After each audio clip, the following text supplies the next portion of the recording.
J'ai découvert brusquement que ça ne m'intéressait plus. J'ai tout abandonné. Pognon, pognon, pognon, pognon, pognon. Je n'entends parler que de ça tous les jours. Ce qu'il faudrait, c'est un bon boulot, bien abrutissant. L'avenir, toujours si clair pour moi, était devenu comme une autoroute sombre la nuit. Et toi, t'es heureux? Bonjour à tous et bienvenue sur Déclic, le podcast qui s'intéresse aux personnes qui ont démarré une nouvelle vie. Qu'ils aient eu un déclic ou qu'ils aient pris une claque, nos invités vous racontent comment ils ont su se réinventer.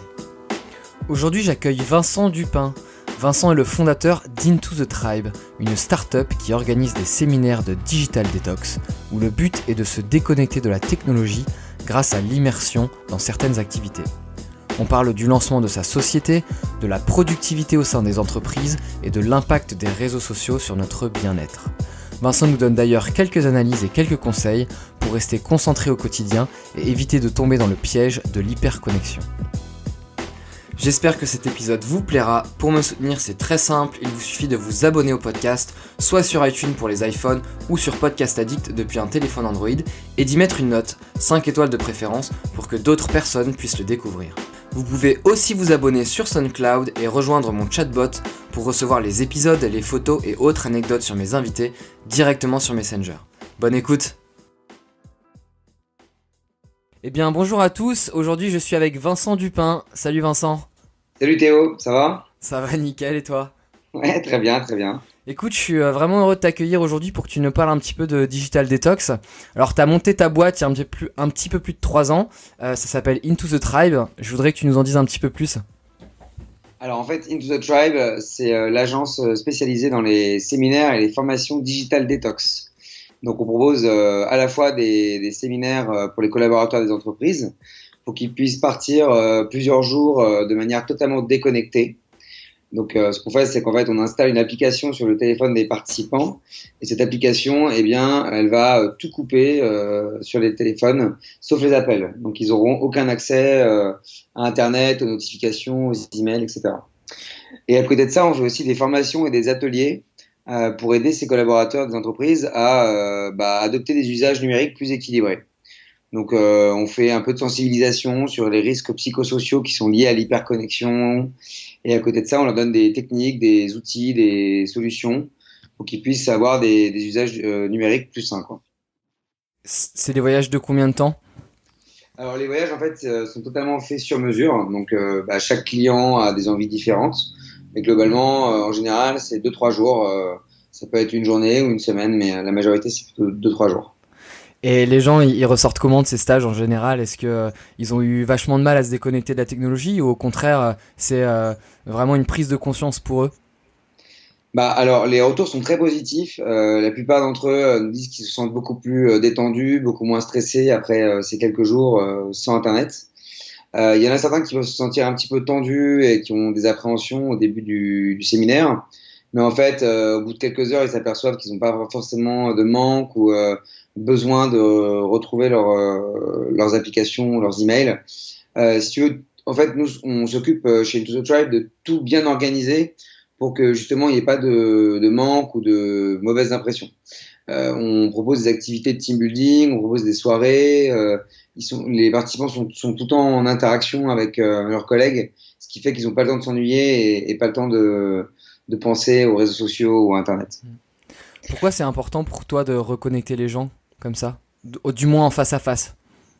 Eh bien parce que je pense que les outils numériques et les réseaux sociaux nous ont permis de à la fois nous connecter avec des gens à l'autre bout de la planète, mais à côté de ça, on se coupe un peu de nos proches, donc que ce soit notre famille ou nos collègues. Et aujourd'hui, je pense qu'il y a un vrai problème de cohésion d'équipe et d'interaction sociale dans les entreprises à cause des outils numériques. Donc je pense que c'est très important d'essayer de retrouver un petit peu de lien social réel en faisant ce genre d'action de team building, de cohésion d'équipe, etc. Si on revient sur ton parcours, du coup, t'as pas toujours fait ça, hein, c'est ça, avant de créer ton entreprise, t'as travaillé plusieurs années dans l'univers du luxe? Ouais, alors avant j'ai travaillé j'ai fait des stages dans l'univers du luxe, je travaillais dans le parfum et puis j'ai été chef de produit dans une entreprise qui fabrique du thé. D'accord. Donc ouais, rien à voir, je faisais du marketing chef de produit, quoi. Et du coup, qu'est-ce qui a été ton déclic? À quel moment tu t'es dit j'ai envie d'autre chose et ça, c'est important pour moi de reconnecter les gens ensemble? Comment t'as eu cette idée? Alors, à la suite de ma dernière expérience, je suis parti en voyage en Asie. J'étais allé quelques fois en Asie avant. C'est là d'ailleurs où on s'est rencontrés. Ouais. Et donc là, j'étais au Laos avec mon frère et on s'est retrouvés dans des endroits vraiment très déconnectés, enfin, sans réseau, sans internet, et ça nous a vraiment fait beaucoup de bien. Et en fait, moi, ça faisait déjà quelques années ça faisait déjà plusieurs années où je réfléchissais à construire un projet, à chercher un travail dans le voyage, ou pourquoi pas un jour créer ma boîte dans le voyage. Et ce voyage au Laos m'a vraiment poussé à la fois réaliser ce projet dans le voyage et en plus m'a aidé à trouver cette idée de déconnexion. C'est un mix entre des aspirations de travailler dans l'industrie du voyage que j'avais avant, de créer ma boîte aussi, ce que j'avais avant, et puis le fait de me retrouver comme ça dans des zones hyper déconnectées et de prendre du plaisir à vivre là-bas, quoi. Et en fait, en retour de ce voyage, je me suis cassé la jambe. Et du coup, j'ai eu du temps pour moi en rentrant. Tu t'es cassé la jambe comment? Je me suis cassé la jambe. Alors, en fait, je suis tombé dans un escalier en bois qui était mal foutu. En fait, il y a une planche qui a craqué.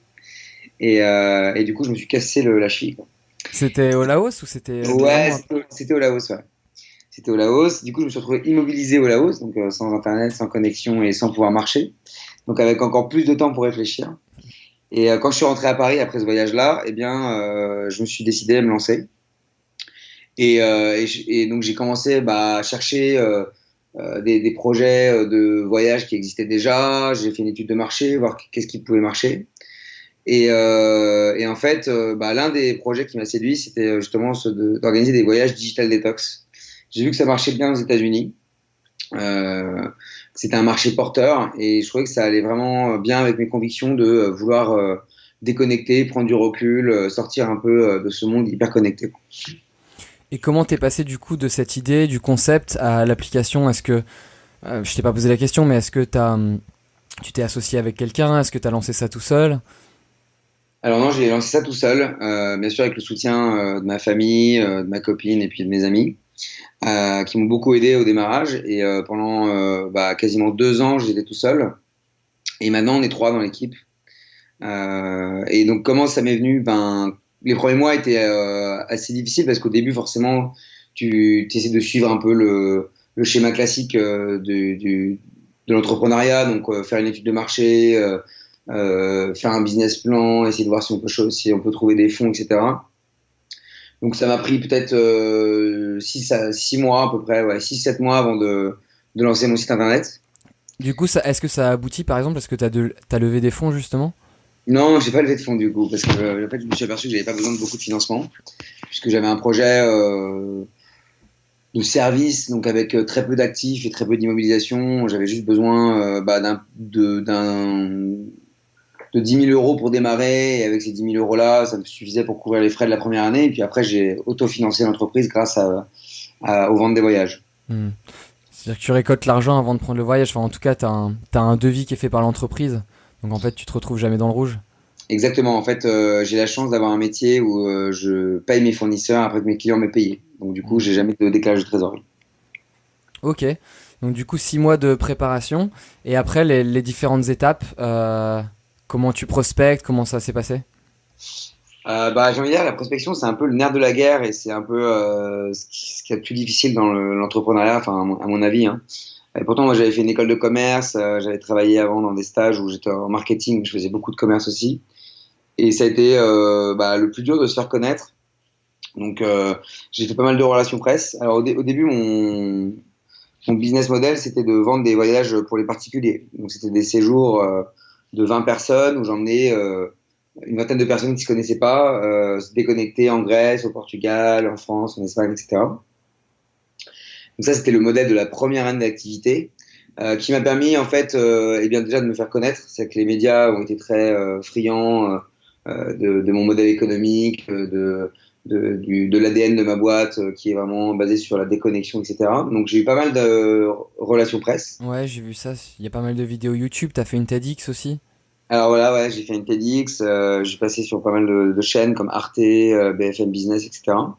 Donc ça m'a fait pas mal connaître. Et puis à côté de ça, eh bien au bout de quasiment 6 ou 7 mois après le lancement, j'ai été contacté par des entreprises qui étaient intéressées par des séminaires digital detox. Donc là, en fait, j'ai vite vu que le marché, il était plutôt du côté des entreprises. Donc j'ai laissé totalement tomber la partie particulier, la partie B2C, pour me concentrer juste sur le B2B.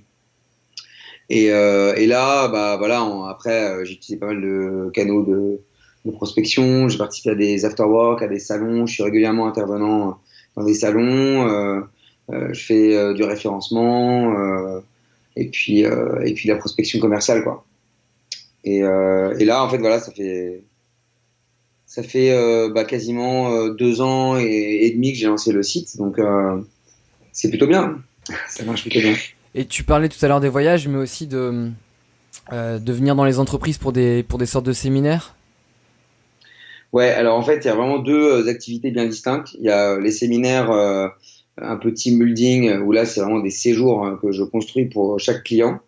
Je les emmène à la plage, à la mer, un peu partout en Europe, ou en pleine campagne, ou à la montagne, enfin un peu partout, quoi. Et donc ça, c'est la partie séminaire déconnecté. Et puis il y a une autre partie qui est plutôt liée aux ateliers et aux formations digital detox. En fait, on s'est rendu compte que c'était pas suffisant de déconnecter les collaborateurs pendant 2-3 jours et après de les laisser comme ça revenir au travail sans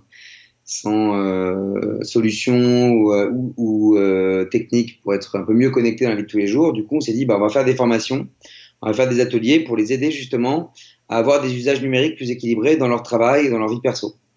Donc là, on les aide sur comment mieux gérer les emails, comment faire des réunions plus productives, comment apprendre à te déconnecter pendant les week-ends et les congés, etc. Et alors, comment tu gères tes emails et comment tu déconnectes le week-end? Je peux t'en donner quelques-unes si tu veux, mais en fait, par exemple, par rapport aux emails, tu peux déjà une des premières choses à faire, c'est couper toutes les notifications d'emails. Donc, tu vois la petite notification qui apparaît devant ton écran, celle-là, il faut vraiment la couper parce qu'elle va te déranger toute la journée. Il faut aussi apprendre à séquencer ces journées de travail avec des phases d'email et des phases de travail de fond. Donc, par exemple, tu peux te dire, voilà, le matin, j'arrive au travail, je vais faire 2 heures de travail de fond. Après, je fais 30 ou 45 minutes d'email. Après, je refais 2 heures de travail de fond, 30-45 minutes d'email, 2 heures de travail de fond, 30-45 minutes d'email. Et là, ça te fait une journée où vraiment, tu as totalement séparé tes phases d'email. Alors, quand je dis email, c'est Slack, email, toutes tes phases de message, en fait, avec tes phases de travail de fond. Ça te permet de pas mélanger les deux et de pas être constamment dérangé alors que tu dois être concentré. Après, pour déconnecter pendant tes congés, donc, tu as plusieurs techniques. Tu vois, il y a une loi qui est sortie en France qui s'appelle le droit à la déconnexion. Je sais pas si tu as entendu parler de ça. Non, je suis plus en France. et en plus, je ne regarde pas les news, justement. Alors voilà, donc c'est le droit à la déconnexion, c'est entré dans le code du travail en France et là ça vient d'être adopté en Belgique. Et en fait, c'est un droit qui permet aux collaborateurs des entreprises de pouvoir se déconnecter pendant leur soirée, leur week-end et leur congé. Et ça leur permet de ne pas regarder aussi leur mail professionnel ou de travailler pendant leur congé. Le but, c'est vraiment de remettre une limite entre la vie perso et la vie pro, puisque cette limite, on s'aperçoit qu'elle est vraiment en train de disparaître. Et bien évidemment, le problème, c'est que il y a beaucoup de salariés qui vont continuer à travailler pendant leurs vacances et qui ne sont pas reposés et qui, au final, peuvent subir du stress, de la fatigue, etc. En soi, je suis pas sûr que dans la réalité, ce soit vraiment appliqué dans le sens où, tu vois, un salarié qui regarde pour son employeur pas assez ses emails ou qui aurait dû répondre le week-end, il peut tout à fait lui reprocher des choses et finir par le virer. Justement, aujourd'hui, si tu veux, comme c'est devenu légal, un salarié qui aurait été dérangé par son patron pendant le week-end, le dimanche ou pendant ses congés, si jamais il y a un problème après, juridique, il pourra invoquer au Conseil des prud'hommes puis en cour d'assises le fait que son patron n'a pas respecté son droit à la déconnexion. et ce qui peut entraîner des cas de burn-out, des cas de dépression. Enfin, après voilà, c'est de la bonne intelligence aussi, c'est-à-dire que les patrons d'entreprise logiquement ne devraient pas embêter leurs collaborateurs quand ils sont en vacances, puisque c'est en plus d'un problème légal, un problème de bien-être au travail, et même en plus un problème de productivité, puisque c'est évident qu'un collaborateur qui a travaillé pendant ses congés, va pas revenir reposer, donc pas productif, donc pas efficace, donc pas motivé, et donc forcément à la fin il y a un coût en termes d'efficacité et de productivité pour l'entreprise.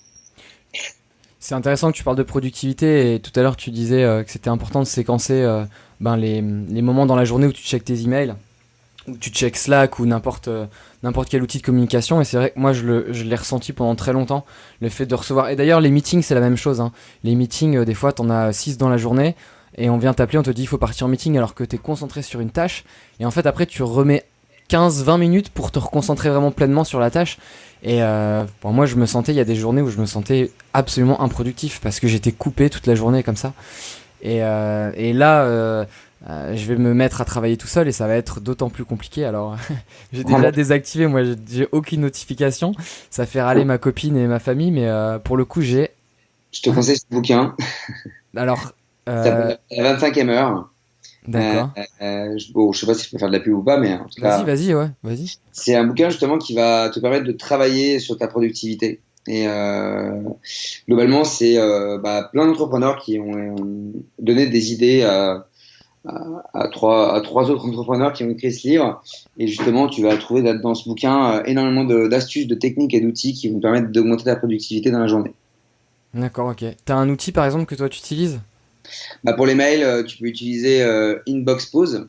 C'est un outil que tu peux mettre sur Gmail qui va te permettre de voir tes mails que 3 ou 4 fois par jour. Alors ça peut être plus, ça peut être moins. Par exemple, moi j'ai paramétré sur ma boîte mail que mes mails arrivent à 10h, 13h, 16h et 19h. Comme ça, le reste du temps, j'ai pas de mail. Ouais, tout arrive en rafale d'un coup, quoi. Ouais, ça arrive en rafale d'un coup, mais j'ai pas beaucoup de mails, moi. Parce que j'ai pas trop de collègues, donc j'ai pas trop de mails internes. Et ce que tu disais sur les réunions, c'est intéressant parce qu'en fait, ce qu'on fait nous aussi, c'est qu'on bosse avec lors de nos formations, en fait, on bosse avec les managers, les cadres, etc., pour qu'ils puissent faire des réunions plus productives. Donc typiquement, on peut déjà enlever les smartphones de la réunion, qu'il y ait une seule personne avec son ordinateur pour prendre des notes et que tous les autres soient vraiment totalement déconnectés pour être 100% présents et pour être 100% présent dans la réunion avec une superbe écoute active. Donc typiquement, il y a une personne qui peut timer la réunion, il y a une autre personne qui va s'assurer que on est dans le débat et recentrer le débat si jamais on s'éparpille. Une autre personne qui va prendre des notes, faire un compte rendu. Et en fait, c'est des méthodes de réunion qui font que tu es beaucoup plus productif, tu passes pas toute ta journée en réunion, tu vas faire des réunions plus courtes parce que tout le monde est à l'écoute et tout le monde est dans l'échange. Après, la réunion, elle peut être vachement productive, mais ce qui est gênant, c'est l'interruption en fait. Quand on a 5 dans la journée, c'est plus compliqué de se replonger dans les tâches, quoi. Ok. Je voulais que tu me dises, toi, un petit peu, est-ce que tu avais regardé, est-ce qu'il y avait des études qui t'avaient intéressé sur les bienfaits de se déconnecter, justement ? Alors, en fait, pour l'instant, il n'y a pas eu beaucoup d'études sur les bienfaits de la déconnexion. Par contre, il y a beaucoup d'études sur les conséquences néfastes de l'hyperconnexion. Il y a beaucoup aujourd'hui de chiffres qui montrent que le fait d'être hyper connecté crée des problèmes sur notre santé. Typiquement, ça va impacter notre concentration, ce que tu viens de raconter. Tout à l'heure, quand tu disais quand je suis déconcentré dans ma tâche de travail, j'ai l'impression de mettre 15 minutes à me reconcentrer, et c'est vrai. En fait, il y a une université américaine en Californie qui a montré qu'il fallait 20 minutes pour se reconcentrer après avoir été déconcentré. Une notification, un email, bref, par quelque chose de numérique qui vient nous interpeller. À côté de ça, il y a des conséquences aussi sur notre attention. Donc tu vois, par exemple, notre niveau d'attention a vraiment chuté ces dernières années à cause des outils numériques aussi. Eh bien, le fait qu'on soit constamment déconcentré, ça a fait baisser notre span attentionnel. Le span attentionnel, c'est la durée de concentration maximale qu'on a. Bien, cette durée de concentration maximale, c'est le temps dans lequel tu es tellement concentré sur une tâche qu'il peut tout se passer, que tu ne perdras pas cette concentration. Et bien ce temps est passé de 12 secondes dans les années 2000 à 8 secondes en ce moment. Il y a aussi des études qui montrent que les réseaux sociaux, quand ils sont utilisés plus d'1 heure par jour, peuvent entraîner 2,7 fois plus de risque de dépression que lors d'une utilisation plus modérée. Ça, c'est une université encore aux États-Unis, à Pittsburgh, qui a fait cette étude-là. Il y a plein de chiffres là-dessus qui montrent aussi que ça va nous faire perdre de la créativité. Donc, voilà, en fait, on connaît les conséquences néfastes de l'hyperconnexion. C'est une baisse de la concentration, une baisse de l'attention, de la créativité. Ça va engendrer du stress, ça va engendrer, dans certains cas les plus graves, des cas de burn-out ou de dépression. Ça crée des problèmes physiques. Ça peut créer des problèmes dans le cou, des problèmes dans les doigts, des problèmes au dos, parce que forcément notre posture, quand on est figé devant l'écran d'un smartphone, elle n'est pas du tout bonne pour notre colonne vertébrale et notre cou. Et puis, il y a certains comportements excessifs d'utilisateurs qui vont regarder Facebook, Instagram, WhatsApp jusqu'à 4 heures du matin. Et ben, ça va aussi engendrer des troubles du sommeil. Et ça, les troubles du sommeil, ça a des conséquences sur notre appétit, sur notre cœur, sur les maladies cardiovasculaires. Enfin, ça peut avoir des conséquences très graves, quoi. Moi, j'ai été vraiment sujet à l'insomnie à cause des écrans. Plus jeune, je jouais beaucoup aux jeux vidéo, au poker, souvent jusque très tard. Ouais. Des fois, je finissais à 3-4 heures du matin. Et c'est vrai qu'il y a des moments où j'avais vraiment un sommeil extrêmement décalé. Et du coup, maintenant, c'est ultra important pour moi de couper les écrans à partir de 21h. D'accord. Fois 21h30 si je regarde un film, mais vraiment après c'est je me mets au lit et là je bouquine. C'est vraiment un temps pour bouquiner, pour écrire ou pour faire autre chose. Mais effectivement, ouais, la lumière des écrans c'est terrible, quoi. Et quand t'es jeune, tu t'y penses pas, mais c'est vrai que quand tu commences à travailler et que tu dois te lever à 7h du matin, et que t'as plus de responsabilités, que tu peux plus sécher les cours, t'es obligé de trouver des solutions, quoi. Bah ouais, non mais c'est très bien. Et puis lire, c'est top, parce que tu vois, tout à l'heure je parlais de baisse de la créativité. Les gens lisent de moins en moins, et c'est pour ça qu'aujourd'hui c'est plus dur d'être créatif, d'avoir de l'imagination, etc. Donc la créativité, elle va revenir rapidement si on se remet à lire, forcément, parce qu'on est un peu en train d'imaginer ce qui se passe, quoi. Donc, alors que quand on est en train de regarder une série, un film ou des réseaux sociaux, on voit la photo, la vidéo, enfin, on n'est pas du tout dans l'imagination. Et justement, puisqu'on parle de lecture, il y a un bouquin que je lis en ce moment qui parle beaucoup des réseaux sociaux et du fait que c'est néfaste. C'est The Subtle Art of Not Giving a Fuck. Est-ce que tu l'as entendu parler ou tu l'as lu ? Alors j'en ai entendu parler, mais je ne l'ai pas lu. Ouais. Et alors tu me le conseilles ? Ouais, je te le conseille. Et du coup, j'ai pas fini le livre, mais je trouve que l'auteur est vachement intéressant. Et j'ai écouté justement un podcast où il était invité. Je sais pas si tu connais ce podcast, c'est le show de James Altucher. Non. Et donc du coup il interview le mec qui a écrit Steve, qui s'appelle Mark Manson. Et Mark Manson, il dit que les news, elles sont devenues tellement abondantes que en fait on ne retient que l'extrême. C'est-à-dire que tu vois, t'es dans ton feed Facebook, dans ton feed Instagram ou peu importe, et du coup ce qui va retenir ton attention, vu qu'il y a tellement d'abondance dans les news, ça va être l'extrême. Ça va être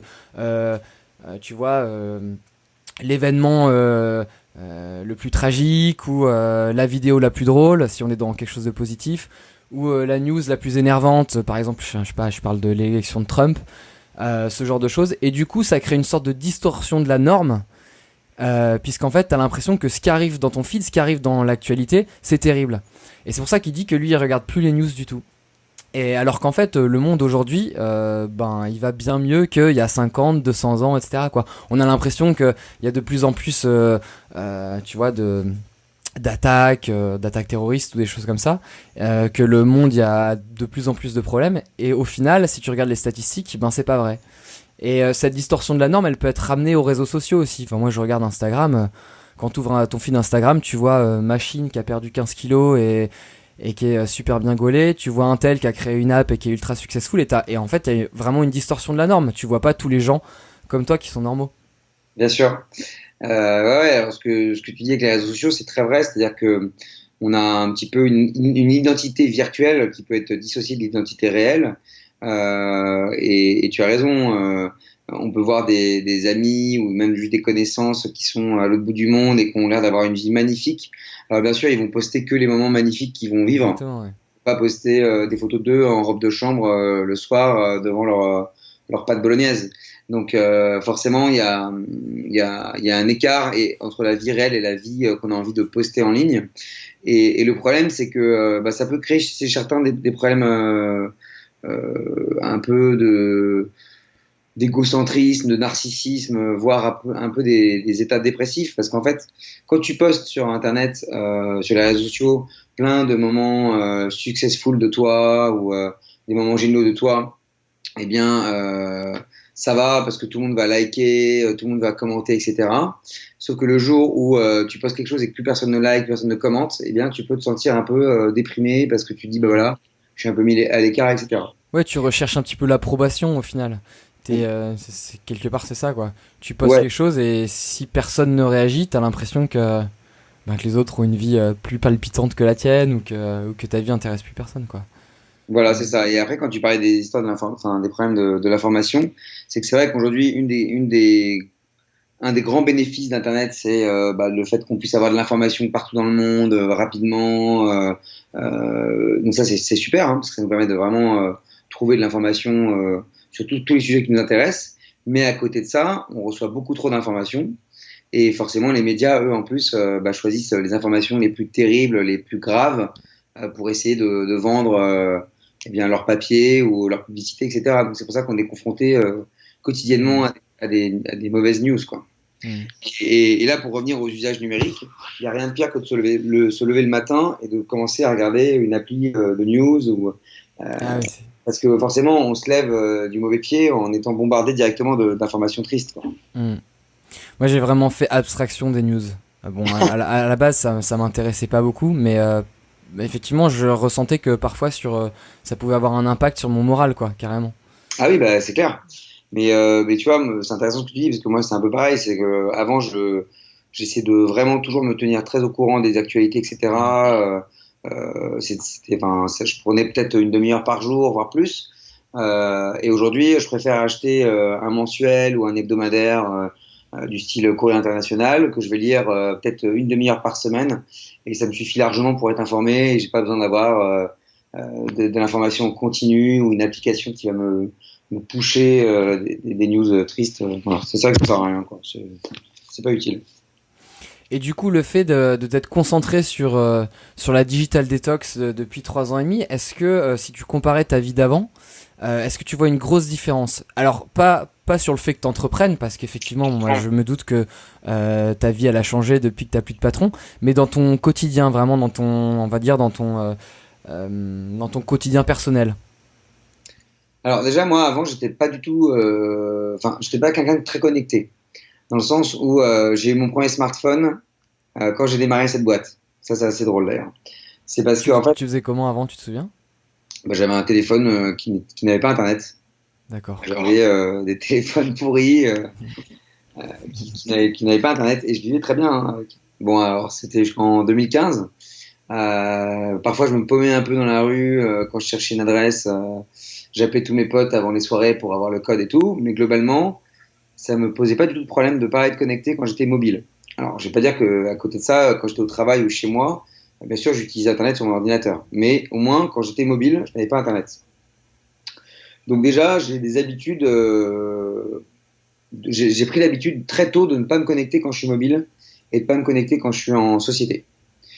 Et donc, ironiquement, j'ai dû acheter un smartphone pour ma boîte puisque je devais recevoir mes mails partout où je suis, notamment quand j'étais en déplacement pour préparer un voyage ou alors quand je vais à un salon ou quand je vais, quand je suis en déplacement, j'ai besoin d'accéder à mes mails, quoi. Donc du coup, j'ai acheté un smartphone. Et ce qui est bien, c'est que j'ai quand même continué à garder les mêmes règles que je m'étais fixées avant, c'est-à-dire le regarder le moins possible. J'ai pas de réseaux sociaux sur mon smartphone. Je suis pas du tout connecté sur mon smartphone. Après, qu'est-ce qui a changé en dehors de ça? C'est sûr que moi, j'ai appris beaucoup de choses sur comment mettre en place des bonnes pratiques dans son quotidien pour être moins connecté. Donc, je l'ai mis en place également dans mon travail. Typiquement, l'outil dont je te parlais tout à l'heure, Inbox Pause, je l'aurais pas découvert si je m'étais pas intéressé au sujet et je l'utilise et je vois que ça me fait beaucoup de bien. Je passe beaucoup moins de temps sur mes emails, j'ai beaucoup plus de temps pour être productif et sur du travail de fond. J'utilise parfois des applications aussi pour me déconnecter quand j'ai vraiment besoin couper tout autour de moi pour pouvoir me concentrer au maximum. Voilà, enfin. Qu'est-ce que tu utilises du coup, par exemple, pour Bah les alors, réseaux sociaux? alors pour les réseaux sociaux, déjà, moi j'ai enlevé tous les réseaux sociaux de mon téléphone. Je Ah, c'est pas mal ça. Donc tu n'as pas du tout les applications sur ton smartphone. Non, non, non. J'ai que WhatsApp et le Messenger sur mon smartphone. Et c'était une volonté de ta part, c'est-à-dire que tu les as pas mis parce que tu les utilisais peu, ou tu les as enlevés parce que tu trouvais que tu les utilisais trop? Je les ai mises. Facebook, par exemple, typiquement, c'est le seul réseau social sur lequel je suis, à part pour faire de la prospection commerciale. Et en fait, bah, déjà, je me suis aperçu que je passais beaucoup trop de temps dessus. Du style, beaucoup trop de temps, ça peut paraître pas énorme par rapport à plein de gens, mais peut-être 20 ou 25 minutes par jour dessus. Et c'était du temps totalement inutile. Donc, hop, je l'ai viré, quoi. Après, j'ai laissé les messageries, parce que forcément, j'ai besoin d'être en contact avec mes potes, avec ma copine et tout. Donc, voilà, mais globalement, je suis pas très réseaux sociaux. Donc, mais surtout, j'ai réussi à apprendre plein d'astuces. Et ça, c'est ça que je fais en formation, c'est que je vais aider les gens au cas par cas, en leur disant, voilà, c'est quoi vos problèmes? Qu'est-ce que vous avez remarqué comme problème dans votre vie en termes d'hyperconnexion? Eh bien, dans ce cas-là, je repère les problèmes et après, je vais leur donner des solutions. Donc, ça peut être plein de solutions. On a déjà parlé un peu tout à l'heure, mais tu vois, par exemple, mettre son smartphone près de son lit, c'est une très mauvaise idée. Il vaut mieux mettre son smartphone en mode avion dans son salon ou même éteint dans son salon et s'acheter un réveil. Ce qui va te permettre de ne pas déjà consulter ton smartphone en pleine nuit, de ne pas le regarder avant de dormir et de ne pas le regarder le matin quand tu te lèves. Et ça, pour ton sommeil, c'est top. Voilà. C'est marrant parce que j'écoutais un podcast la dernière fois et l'auteur du podcast il racontait que pour se déconnecter complètement de son smartphone, il était obligé de le locker dans une boîte avec un code et genre de régler la boîte, tu peux pas l'ouvrir, il y a aucun moyen de l'ouvrir. Donc je sais pas, il le réglait par exemple, tu vois, le week-end pour 48 heures et du coup impossible de toucher son smartphone pendant 48 heures. Et le mec s'était commandé la boîte sur internet et apparemment il y a vraiment un business quoi. Il y a de plus en plus de mecs qui vendent des solutions comme ça physiques pour te déconnecter de ton smartphone. Alors ça paraît un peu extrême mais bon au moins t'es sûr de pas... Ouais, c'est efficace. Non, mais c'est très efficace. Nous, ce qu'on fait en séminaire, c'est à peu près la même chose. Hein. On laisse les smartphones aux participants pour qu'ils puissent quand même appeler leur famille ou qu'ils puissent répondre à un appel urgent. Mais globalement, l'application qu'on installe dessus, elle bloque tout. Donc, ils ont un peu le même effet que la boîte où on enferme le téléphone. C'est-à-dire qu'ils n'ont pas accès à Internet, pas aux emails, ni aux notifications, ni aux applications, ni aux réseaux sociaux. Et je pense que le fait d'être un peu restrictif comme ça, c'est très efficace. Mais on ne peut pas s'arrêter là. Il faut après essayer d'éduquer, de former les gens pour qu'ils puissent réapprendre des usages modérés, quoi. Enfin, on ne peut pas passer 5 heures par jour sur son smartphone. On peut pas passer 15 heures par jour devant un écran. Enfin, vraiment, si on fait ça, bah, à la fin de notre vie, on a passé toute notre vie devant un écran, quoi. Donc, c'est pas sain, je pense. Ok. Écoute, je pense que c'est pas mal. L'autre question que j'avais, c'est... Là, on a parlé des différences entre ton utilisation des réseaux sociaux avant d'entreprendre et après. Qu'est-ce qui a changé en termes professionnels? Je veux dire, aujourd'hui, est-ce que tu t'en sors financièrement? Voilà, comment ça se passe pour toi? Bah écoute, ça se passe plutôt bien. Pour l'instant, j'ai pris la décision de continuer à développer l'activité avant de me verser des salaires. Mais là, vu comme l'activité marche bien cette année, je pense pouvoir me rémunérer à la rentrée. Donc c'est plutôt une bonne nouvelle. Quand tu parles de rémunération, du coup, c'est pas un salaire, mais c'est plutôt un dividende en fin d'année? Comment ça se passe? Ouais, on va voir. Ça va dépendre un peu.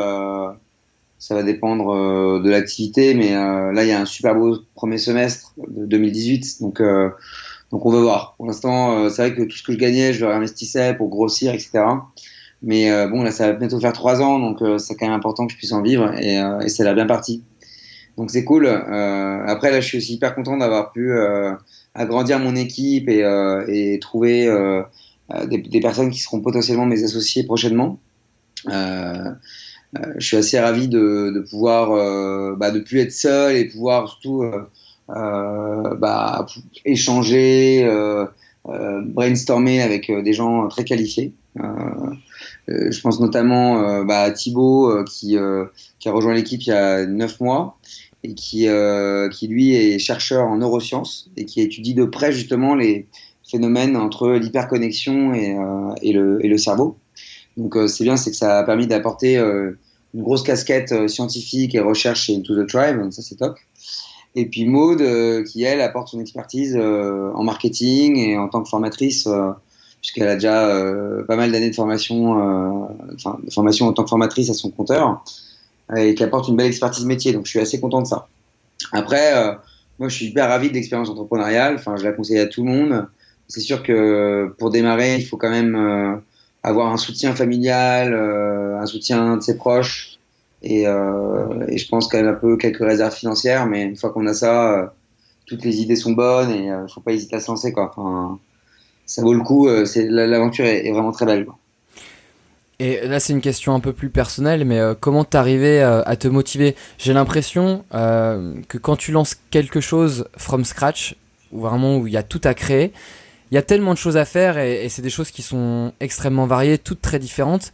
Très rapidement, tu peux un peu te perdre, tu peux avoir l'impression d'être submergé par les tâches. Et moi, je sais que j'ai très peur de ça et que j'ai très peur de, tu vois, au bout d'une heure, 1h30 de galère parce que j'arrive pas à maîtriser un outil ou que justement il y a tellement de tâches différentes que j'en commence une, puis que je termine pas, puis j'en commence une autre. Ben de dire bon allez, fuck. Je vais jouer à la play et on verra plus tard. Et j'ai vraiment peur de ça en tant qu'entrepreneur, de pas réussir à vraiment se lever. Alors j'y ai déjà pensé, je me suis dit voilà, va falloir te lever à une heure extrêmement précise le matin, faire comme si t'allais au boulot, quoi, tout simplement. Bah ouais. Bah en fait ça c'est le début parce qu'après de toute façon t'as tellement de boulot que t'es obligé de te lever. Mais c'est vrai qu'au début tu peux t'en tirer un petit peu perdu. Il faut il faut s'autodiscipliner, ça c'est clair. Tu vois, moi je démarre tous les jours à 9h30, je finis tous les jours à 19h30 ou 20h, et je finis pas plus tard, et je commence pas plus tôt, je commence pas plus tard, enfin j'essaie vraiment de m'autodiscipliner pour avoir des horaires fixes. Ça c'est très important. Après, tu as des tâches qui sont un peu rébarbatives ou compliquées, donc faut pas hésiter à les faire en plusieurs fois, tu vois, pas à se dire, bah allez, je me fais 6 heures de prospection, je me fais 7 heures de compta, enfin faut mieux se faire 2 heures de compta, 2 heures de market, 1 heure de rendez-vous, et puis tu fais la même chose le lendemain. Ce qui permet en fait de pas avoir la tête dans le guidon sur une tâche rébarbative et compliquée toute la journée, quoi. Et après, il y a pas mal de bouquins qui t'expliquent un peu les démarrages de l'entrepreneuriat, comment s'y prendre, etc. Je sais pas si tu connais, mais il y a un bouquin qui s'appelle From Zero to One, qui est très bien pour ça. Ouais, c'est de Peter Thiel. De Peter Thiel. J'ai pas trop aimé ce bouquin, ouais. On me l'avait Ah, conseillé, ouais. mais j'ai pas trop aimé, ouais. Il parle beaucoup de PayPal et de. Je sais plus ce Ouais. il a fait quoi d'autre, Moi Peter j'avais Thiel. trouvé ça pas mal. La 25e heure, je trouve ça bien aussi. Ouais, ça m'intéresse un petit peu plus. Et des livres que j'ai bien aimés, un peu dans le même style, développement personnel, management et tout. T'as un livre qui s'appelle Comment se faire des amis. Je sais pas si tu l'as déjà lu. Ouais, de Dan Carnegie. Ah ouais, c'est Dale ça. Carnegie. Et puis un autre qui s'appelle Never Eat Alone. Ah, alors j'en ai entendu parler, mais je l'ai pas lu celui-ci. Mais faut dire que j'aime pas manger, donc. Ouais, il parle pas de ça, lui. Il parle de en fait comment vraiment bien gérer ses relations professionnelles. Donc c'est pas mal. C'est Et comment après- networker un petit peu partout dans le monde. Ça, dès que tu vas quelque part, le mec raconte qu'il essaie à tout prix de manger avec quelqu'un sur place, quoi, histoire d'agrandir son réseau et de jamais être seul. Ouais, voilà. Alors après, il parle des déjeuners, mais ça c'est un peu l'exemple qu'il donne. Mais globalement, voilà, il essaie de tout le temps bien choyer son réseau, de quand il est dans un événement, bien se concentrer à trouver les bonnes personnes, etc. Donc ça peut être pas mal si dans ton boulot, tu as besoin d'être constamment en contact avec les clients, quoi. Tu vois, donc si tu fais du B2B, par exemple, ça peut être hyper utile. Voilà. Après, il y a plein de programmes aussi qui sont faits par, je sais que t'es pas en France, mais typiquement les programmes de comment monter sa boîte proposés par la CCI ou je me rappelle plus du site, mais t'as un site qui est très bien fait comme ça pour entreprendre. Il t'explique toutes les étapes, quoi. Donc première étape, étude de marché, business plan, faire son site, déposer sa marque. Voilà, une fois que tu as fait tout ça, après tu recherches des clients et après tu verras que de toute façon tu n'as plus le temps de t'ennuyer, que tu n'as plus trop le temps de faire la grasse mat, hein, que c'est intense et voilà. Et après, il faut s'autodiscipliner, bien se dire que dans la semaine, il faut faire 35, 40, 45 heures comme tu le sens et s'autodiscipliner. C'est ça. Ouais, si tu veux que ça marche, t'es obligé, quoi. C'est un peu la. D'ailleurs, j'avais entendu un auteur qui conseillait d'en parler le plus possible autour de soi pour ressentir justement cette pression sociale. Le fait que une fois que tu t'es engagé auprès de tout le monde en disant je vais créer ça, je vais créer ma boîte, t'es tellement engagé tu peux plus revenir en arrière. C'est un peu pour moi ce qui s'est passé avec le podcast. J'avais écrit un article sur Medium justement où j'ai écrit que j'allais faire 2 épisodes par mois et je me sesse obligé de le faire, sinon aux yeux de tout le monde je me suis ridiculisé, quoi. Non mais c'est une bonne idée, c'est une très bonne idée. Je te conseille aussi, il y a le fondateur du slip français qui crée des petites vidéos genre sur comment monter sa boîte efficacement. Ouais, j'ai vu qu'ils avaient créé une chaîne YouTube là. Je l'ai écouté il est passé sur un autre podcast que j'aime bien qui s'appelle La Crème de la Crème. Moi je trouve ça, il y a des bonnes idées. Ok, j'ai pas regardé mais je regarderai. Super. Et je vais t'envoyer un livre en PDF qui s'appelle attends, je l'ai là. Je vais dire ça, c'est comment j'ai planté ma startup. C'est très bien, ça t'explique en fait comment pas la planter, quoi. C'est de qui? Ça me dit quelque chose? Attends, je te dis ça tout de suite, laisse-moi une minute. C'est de Yannick Robert. Ok, je vois pas. Voilà. C'est pas mal, c'est des bons conseils. Et ouais, ce qui est important, comme tu disais tout à l'heure, c'est d'en parler à tout le monde. Et même de parler de ton idée à tout le monde, faut pas hésiter, quoi. Tu sais, parfois il y a des gens qui disent ouais, mais on va te voler ton idée. Au final, personne va te voler ton idée. C'est hyper important d'avoir des retours, un maximum de retours d'abord de tes proches, des gens que tu rencontres, et puis après de tes clients. Ta boîte, c'est tes clients. C'est tes clients qui vont faire que les retours qu'ils vont te donner, il faut que tu t'en serves un maximum. Pas hésiter à faire des questionnaires à la fin quand tu as livré un produit ou quand tu as livré un service. Questionne ton client, qu'est-ce qui va bien, qu'est-ce qui va pas, qu'est-ce que je peux améliorer. Voilà. Toujours penser client. Le client, c'est ta boîte. Et si tu as une vision customer-centric, ça ira beaucoup mieux que si tu oublies ton client, quoi. Super. Écoute, Vincent, pour terminer, j'ai préparé des petites questions ultra rapides que je vais te poser. Le but, c'est que tu répondes de manière authentique le plus rapidement possible. C'est juste pour te connaître un petit peu mieux et pour terminer sur une touche un petit peu plus humoristique. Okay. Mais il n'y a pas de question piège, t'inquiète pas. T'es prêt? Ouais, vas-y. C'est parti. Le pays ou la ville où tu te sens le plus déconnecté de la technologie? La Mongolie. L'entrepreneur qui t'inspire le plus? Justement, ce gars-là, le fondateur du site français. J'aime beaucoup aussi, ouais. Très très bien. Et il a démarré en solo et c'est pas facile de démarrer en solo, donc c'est un peu pour ça aussi que j'aime bien.